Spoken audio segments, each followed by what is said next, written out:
الگ نوعیت کا جی سوال پوچھا ہے کہ آغا صاحب ہمارے گھر کے نزدیک ہی اہل سنت کی مسجد ہے جہاں پر نمازیں ادا کی جاتی ہیں اور لوگ جو ہے مسلمان آ کے نماز پڑھتے ہیں، لیکن وہاں کے جو قاری ہیں ان کی قرأت بہت اچھی ہے، جو پیش امام ہیں وہ بہت خوبصورت انداز میں قرآن کی قرأت کرتے ہیں۔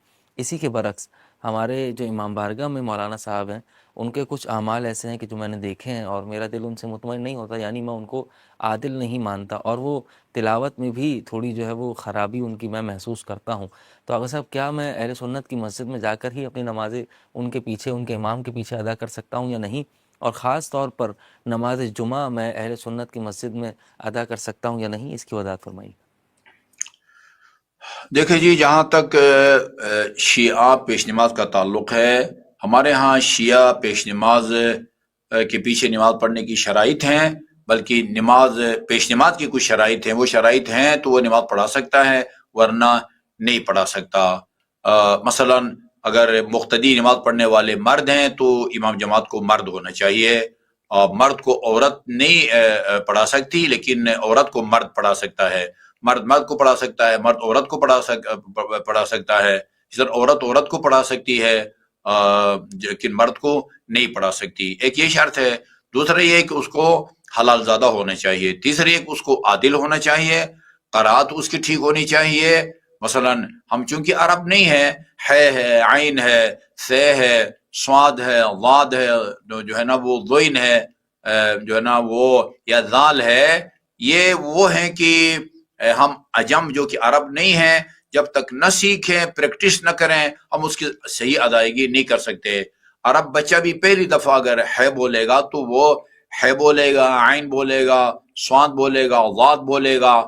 تو اگر اس نے سیکھی ہے اور قرات ٹھیک ہے، اور اسی طرح نماز کے ضروری مسائل بھی اس کو آتے ہوں، یہ شرائط ہیں۔ مرد ہو، اگر جو ہے نا پیچھے کھڑے مرد ہیں، اسی طرح وہ حلال زادہ ہو، عادل ہو، قرات صحیح ہو، اور نماز کے ضروری مسائل آتے ہوں۔ یہ فارمولہ ہے۔ اس فارمولے پر جو اترتا ہے آپ اس کے پیچھے پڑھ سکتے ہیں، جو نہیں اتر سکتا اس کے پیچھے نہیں پڑھ سکتے۔ جہاں تک اہل سنت پیش نماز کے پیش نماز کا تعلق ہے، اگر آپ رہبر معظم کی تقلید میں ہیں تو آپ ان کے پیچھے نماز پڑھ سکتے ہیں، بالکل اسی طرح جیسے ایک اثنا عشری عالم دین کے پیچھے آپ پڑھ سکتے ہیں، اقتداء بھی کر سکتے ہیں۔ اقتداء کا مطلب یہ ہے کہ حقیقی اقتداء، وہ حمد سورہ پڑھ رہا ہے، آپ بے شک حمد سورہ نہ پڑھیں، خاموشی سے سنیں، وہ آپ کی طرف سے بھی پڑھ رہا ہوتا ہے۔ جی ظاہر ہے جب صحیح اقتداء کریں گے تو آپ اس کے پیچھے نماز پنجگانہ بھی پڑھ سکتے ہیں اور نماز جمعہ بھی پڑھ سکتے ہیں۔ آیت اللہ سیستانی جو ہے نا وہ حقیقی اقتداء کی اجازت نہیں دیتے، البتہ ساتھ کھڑے ہوں، اب حمد سورہ پڑھیں، آپ کو نماز باجماعت کا ثواب مل جائے گا۔ جی آغا صاحب بہت بہت شکریہ۔ اس کے بعد اگلا سوال، اور پوچھنے والے نے یہ پوچھا ہے کہ آغا صاحب یہ بتائیے کہ کیا ہم کسی ہندو کو یا کسی عیسائی کو ہم اپنا صدقہ دے سکتے ہیں یا نہیں؟ اور اسی کے ساتھ ساتھ یہ بھی بتائیے کہ صدقہ کسے دینا چاہیے؟ مثال کے طور پر ہم اگر اپنے بھائی کو یا دوست کو صدقہ دینا چاہیں تو بغیر اس کو بتائے صدقہ دے سکتے ہیں یا نہیں؟ اس کی بھی وضاحت فرمائیے۔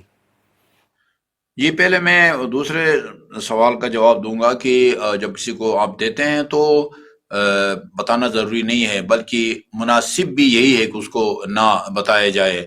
باقی ہمارے فقہاء نے لکھا ہے کہ آپ جو ہے نا وہ عیسائی کو جو ہے نا وہ مستحب صدقہ البتہ دے سکتے ہیں۔ جو مثلا کوئی آپ سفر پہ جا رہے ہیں، کوئی بیمار ہو جاتا ہے تو صدقہ دیتے ہیں، لیکن جو واجب صدقہ ہے جو کہ زکوٰۃ اور گندم وغیرہ کی زکوٰۃ یا فطرہ ہے عید کے دن جو دیتے ہیں، اس کی شرائط جو ہے نا وہ عام مستحب صدقے سے مختلف ہیں۔